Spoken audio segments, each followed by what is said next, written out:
Hi, everybody. This is Marilyn. Do we have audio for this? Thank you.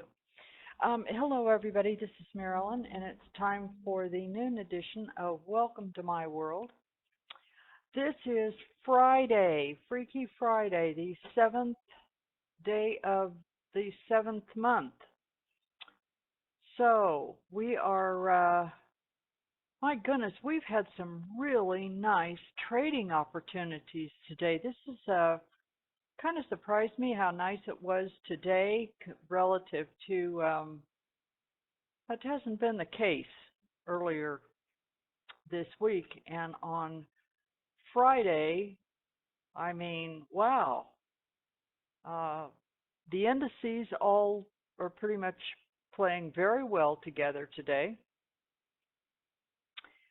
And maybe the YM has been a little weaker than the others, but it earlier it gave a couple of scalpy type trades, but the big news this morning here has been on crude oil and especially on gold. Um, if you recall, gold has been in a real tight, choppy, oh, it was dreadful, dreadful. And all of a sudden, I kept thinking, it'll break out someday, can't do this forever. And boy, it sure did today, and it is sold off hard. This is it's it had a couple of chop boxes. Those chop boxes, if you can learn to identify those, will sure give you uh, some nice trades. But it moved right off of settlement this morning about I don't know, about 9ish, and went exactly to the -1 deviation level, and then it chopped around for a while and took off again to the downside. So it takes a little patience for this kind of stuff, and it's real easy to get bored. But then I kind of am getting the drift that boring is not necessarily a bad thing. When these markets get a little crazed, it tends to make for crazier trading. Anyway, crude oil had a really nice move this morning, and it went. I caught some of this ride here from. Let me show you.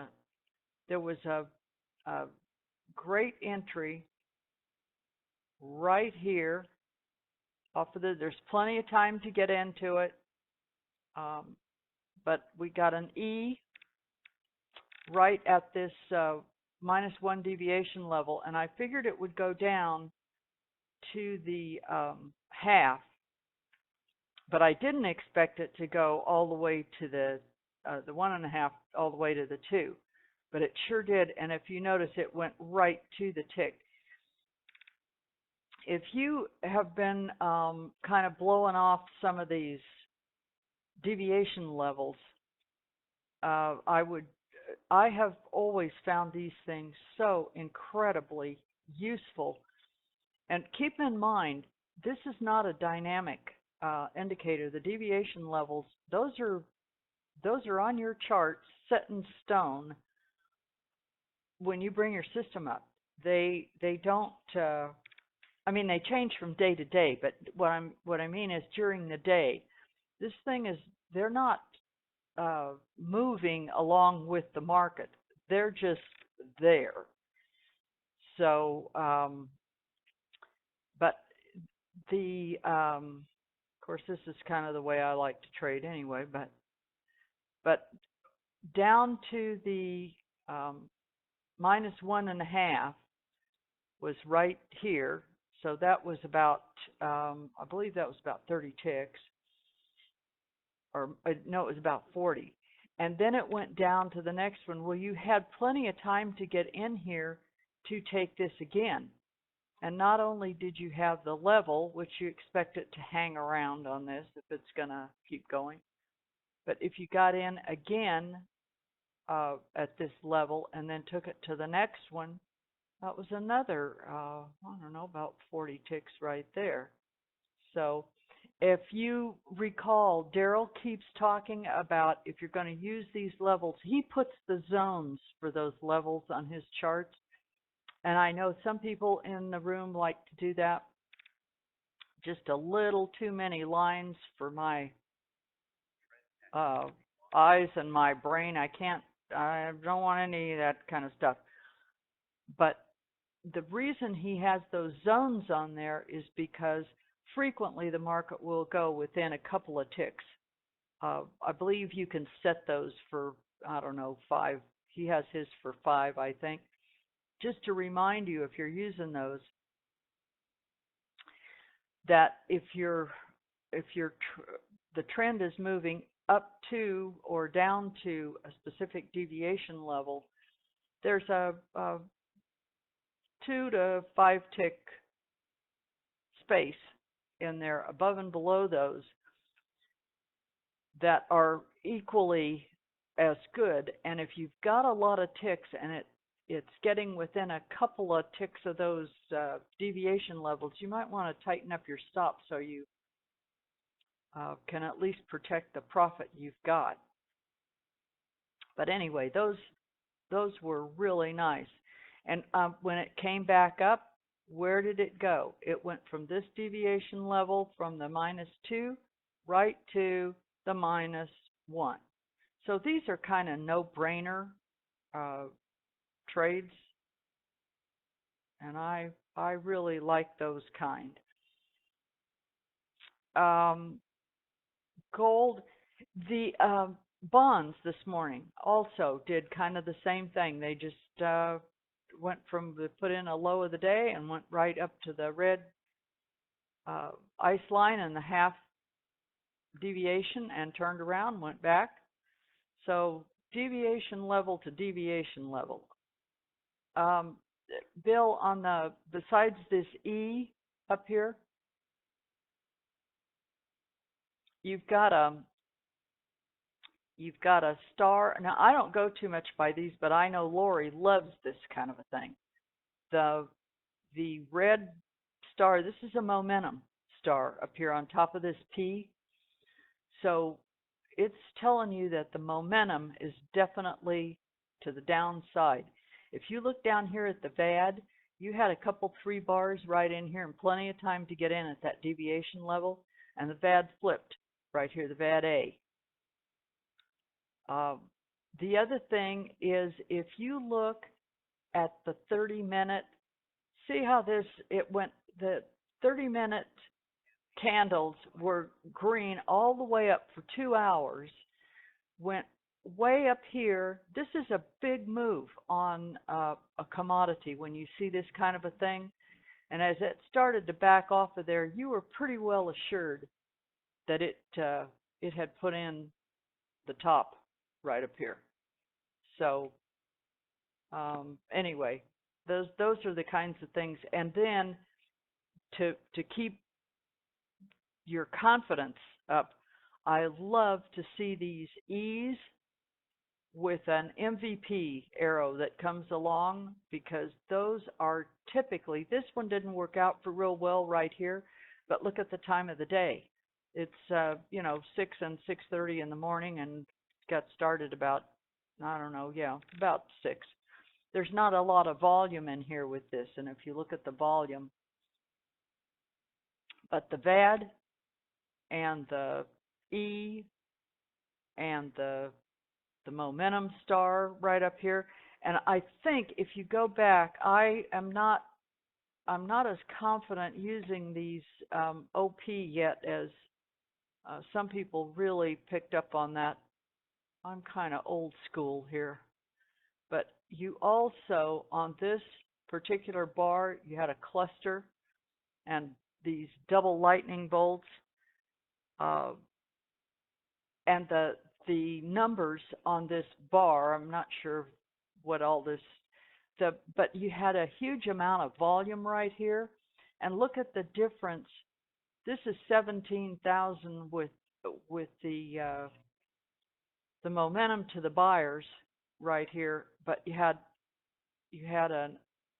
1,300 more sellers than buyers with the same amount of volume, the double lightning bolts here. And yeah, it took a while. I mean, it takes a while. You got the Queen Mary to get turned around here. But when it did, it really went on down. And if you like to use this OP, you know you're coming to this big magnet right here. This is an old weekly magnet on crude oil, but it's still a valid. There was a lot of activity at some point at this 44, 45-ish level. And so it comes into that thing and then fiddles around and chops around in that bar, which you know that's what it's going to do. I mean, if it gets to a big deal.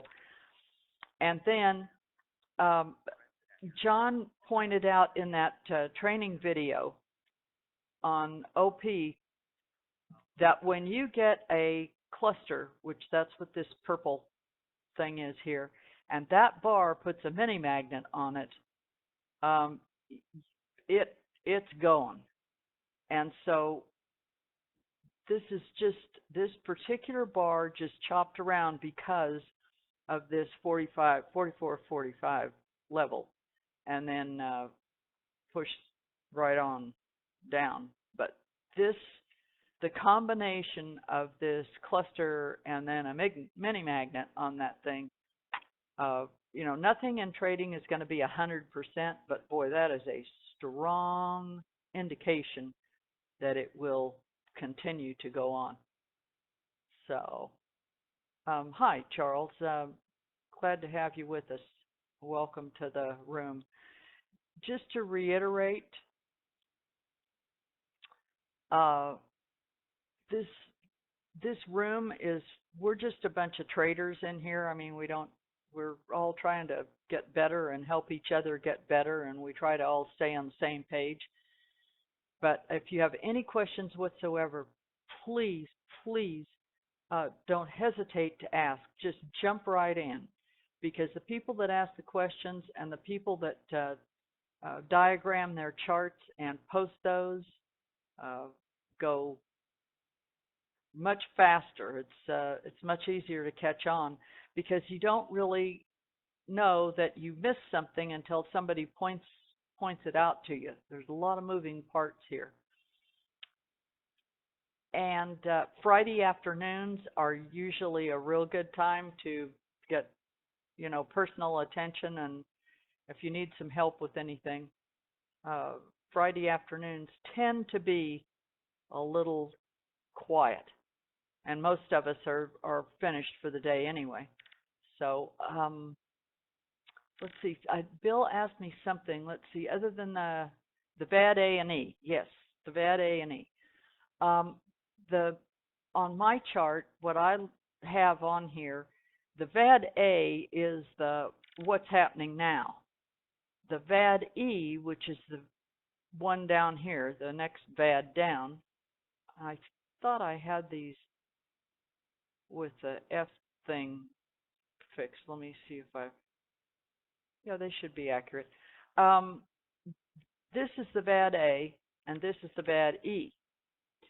So the VAD A is bar per bar, the what's happening now. The VAD E is the bigger picture. It's the bigger trend. So, for instance, right here, if you're a little hesitant to take this up, as soon as the VAD A starts to exceed, and some people have to get this, they like their charts up like this so they can see that a little bit better. But when that thing starts to exceed, that's a very good indication. Well, the bigger trend has not quite caught up to it yet. So it's still, and that's the other thing is pay attention to what color your apex pattern letters are. This is We're in a downtrend. We're below settlement, way below settlement. Settlement is that's the main boulevard for the bus driver. So let's see. If I missed anything, just ask again. Somebody will jump in here. And anyway, gold is having a real bad hair day today. And I'm not sure that thing is going to pick up. We might see this for another week or so. The other thing I wanted to point out, some of you trade the Forex pairs, or you trade the straight up currency futures. And the Canadian dollar is just absolutely thrilled out of its mind today. It got great economic news numbers this morning, and so it really has done a happy dance. And when the reason you want to pay attention to that Canadian dollar if you trade crude oil is Canadian dollar is it's a correlation currency to crude oil, simply because the Canadian economy is hugely energy. The energy sector is a really big deal to them. And I thought maybe the VIX would stay. It seems like it's trying to get its little head above 12 and move up a little bit. But as the indices got in a buy mode this morning, that VIX started to fall a little bit. So I think a lot of this is kind of holding its breath for all this G20 and all this nonsense of all these meetings, but we'll see if anything exciting comes of that. It looks also like the Fed monetary report was pretty well baked into the cake. You never know if when they release those things, if something might just come out of left field and cause something to take off one way or the other that you weren't expecting. So caution is always a good idea with the Feds. Anyway, let's see. Next week, what have we got next week? I think, let me check here. Seems to me that we've rolled about everything that we need to roll. Yeah, we don't have anything to roll. We've got that behind us for the time being. And then on Monday, we've got not a heck of a lot. Monday morning of next week is going to be pretty much a typical Monday morning. There's not a lot being released. 10 o'clock is the labor market conditions index, which is not really a big deal. So over the weekend, I would kind of pay attention to what's going on geopolitically, because Sunday night at 6 o'clock Eastern or whatever time, 6, 7, when the Nikkei opens, there will be a response to whatever it is going on geopolitically when that whole Asian system opens up. And it may be nothing, but on the other hand, if it is anything, that's where it will start. And that contagion just then will spread on to the London Open and then on to us when New York opens. So anyway, I think that's, yes, and we've got, people are asking about TF, and yeah, TF is coming, TF is coming. And when and when and when. It's that change is supposed to be on the 10th, which I believe is Monday.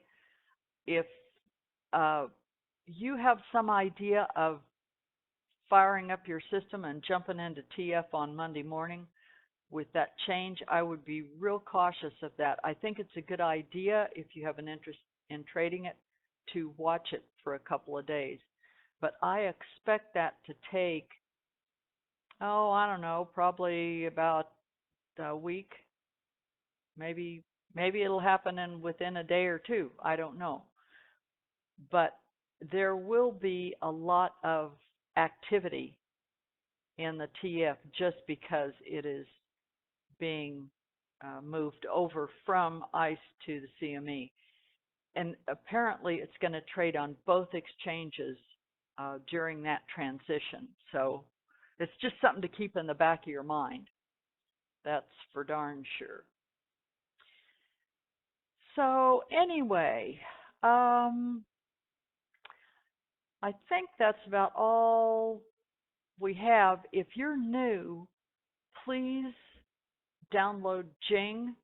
It's a freebie, and there is a whole instructions and everything in the forum. Just put Jing, Jing, in the search, because you're going to need that and you're going to use it many, many, many times. And since it's free for nothing, that's one of the first things we ask people to do. If you want to post your charts in the room, please capture them from the complete upper left-hand corner all the way to the complete lower right-hand corner. So it's the whole chart, not just a little spot in the middle you want to talk about. And thanks, Marion. Marion just put the link in for people to grab that. So Charles, be sure and grab that because you're going to need it. Anyway, I think that's about it. This has been my view from